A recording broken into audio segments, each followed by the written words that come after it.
Good morning, good evening, friends. Welcome to my channel, Ek Kitab Se Ek Moti, which in English means a pearl or gem from one book. Today, I'm going to talk about a very important concept, and it is called a code of conduct. It's a principle of governing our own behavior using certain principles. Now, many companies have their own codes of conduct. Our Indian Constitution also contains a code of conduct for its citizens.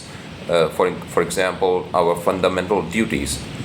It's a code of conduct. So it consists of things that we should do as a citizen of our country. As a good citizen of our country, we need to follow that code of conduct. So Peter J. Daniels wrote a book on this subject, on framing our own personal code of conduct, framing a code of conduct, or drafting or designing a code of conduct for our own lives. So what a code of conduct does is it acts as a lamp in times of indecision, or when we are not sure what to do. If we have a personal code of conduct ready, it lets us know what are our boundaries, what our limits are, and what our fundamental aims are in all areas of our lives. So they just keep us on track. So I think that's one of the reasons why we need to have a personal code of conduct. A code of conduct lets us assess our behavior and find out whether we are deviating from our code of conduct, or we are on track, we are moving ahead in the right direction. So it helps us in a lot of ways. So what we can do is we can frame a code of conduct in several distinct areas. Now I'm going to mention some of the areas that Peter J. Daniels has suggested in his wonderful book on preparing a code of conduct for our personal lives. Now it's an online book, so I bought it from one of his official websites. So I'm going to read a few things, a few portions from his book, and then we'll have a brief discussion on why it's very important to have our own personal code of conduct. So in his book, he has divided the code of conduct into these distinct areas. So there can be a code of conduct for handling our finances, how we are going to handle the money we earn, or the money that we generate through our business. Then there is a Conqueror's code of conduct, a husband's or wife's code of conduct, a father's or mother's code of conduct, a grandfather's or grandmother's code of conduct. So in whatever situation of your life you are, you can design a code of conduct for yourself. As a family member. So if you're a father, you design a code of conduct for yourself. If you're a mother, you design a code of conduct for yourself. Similarly, if you're a grandfather or grandmother, there can be a student's code of conduct, a code of conduct for building a family, a code of conduct for friendship, an entrepreneur's code of conduct. If you're a businessman, industrialist, you design a code of conduct for yourself.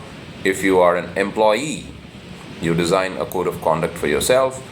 And there can be leaders or followers code of conduct. So if you're a leader, you'll have a distinct code of conduct for yourself, and if you're a follower, you'll have another code of conduct for yourself. But many of us are both leaders and followers. So we lead.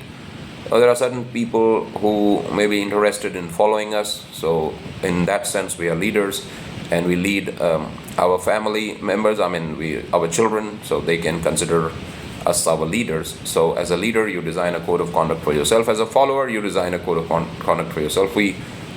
Most of us have leaders as well. So as a follower, what are going to be our principles of behavior in that area? So these are some of the sections that appear in his book.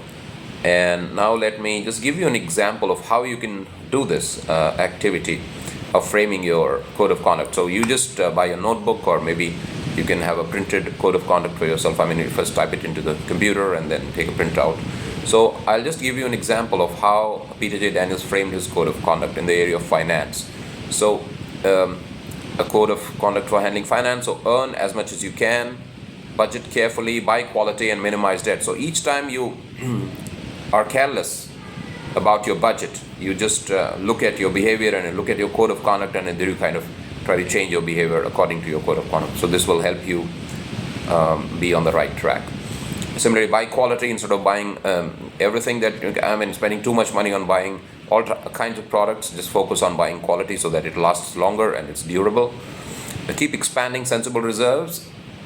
Maintain control in any personal or business agreement. So don't get involved in any agreement where there is advantage to just one party and the other party could be at a disadvantage. Avoid legal confrontations. Spend money on your brains. That is, buy books, attend seminars, go to some training programs. So spend money on your brains. Create a legally binding and protective family trust. Now this involves some legal aspects, so just understand how these family trusts function. You can consult your lawyer about that. Build a long-term economic, spiritual, and wisdom heritage. So what are you planning to leave behind for your family members, for your society, and for your children and their children's children? So that's a heritage. So you think long-term in that area as well. Now, you can create your own code of conduct. So this is how P.J. Daniels did it. He first listed these codes or principles under certain headings, like as I said, finance, friendship, victory, and a mother's code of conduct, a father's code of conduct, and code of conduct for entrepreneurs, code of conduct for employees, and so on, employers, employees, and leaders and followers. So you design these distinct categories. You can think of your own categories. That is one. The second thing is, what he did was because he focuses on Christian principles, so he took certain biblical verses to guide him in those areas. Similarly, what you can do is, when you're designing your code of conduct for finance, find out what your religious scriptures talk about finance. So for example, I'm going to look at the Vedas, the Upanishads, the Mahabharata, the Ramayana, the Bhagavad Gita, and all of the Puranas. So I'm going to look at those spiritual books and religious books of my religion. I'm going to pick up certain verses that relate to these, so that kind of gives me some deeper kind of foundation for my personal code of conduct. Similarly, when you come to the Conqueror's code of conduct, so how should a victorious person, a person with a victorious attitude, should handle all the distinct areas of his life, how failure should be handled, and how we can win in all areas of our lives. So you just look at your scriptures, holy scriptures, find out certain verses that apply to them, and just write those verses in your code of conduct notebook, so that these can be your guiding principles as well. Similarly, when you come to your employees' code of conduct, now there is a verse in the Bhagavad Gita that talks about how an ideal devotee should behave, and in that there is a term called daksha, that is, he or she should be an expert. So I can use, for example, that verse in being a good employee. And there is one verse in the Bhagavad Gita about how a sattvic doer, that is a noble, or a doer of very noble qualities, how does that person act? So I can use that verse that appears in the 18th chapter. So I can use that verse to guide me, when I frame my code of conduct. So you too can do that. So whatever your religion, you take your religious books and get some verses related to all these areas that I mentioned in this video, and even on the thumbnail, and even in the description it's there. So, or you can just customize these distinct categories and areas and make them applicable to your own situation, your own religion, your own situation in life. And if you're an atheist or an agnostic, you get your inspiration from any other source that you consider important for yourself. So to recapitulate, a code of conduct acts as a lamp in times of decision making. It makes the decision making process easy, and it guides our behavior so that we can assess our behavior on a weekly or monthly or yearly, annual basis, and we can just find out where we have deviated from our stated principles or codes, and then kind of change our behavior according to our code.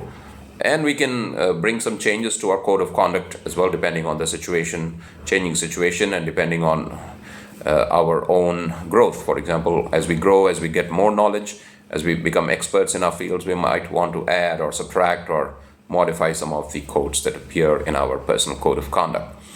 So I hope you like this video. Thanks a lot. Frame or draft or design your own code of conduct and see the change it brings in your personal and social life. Thanks a lot.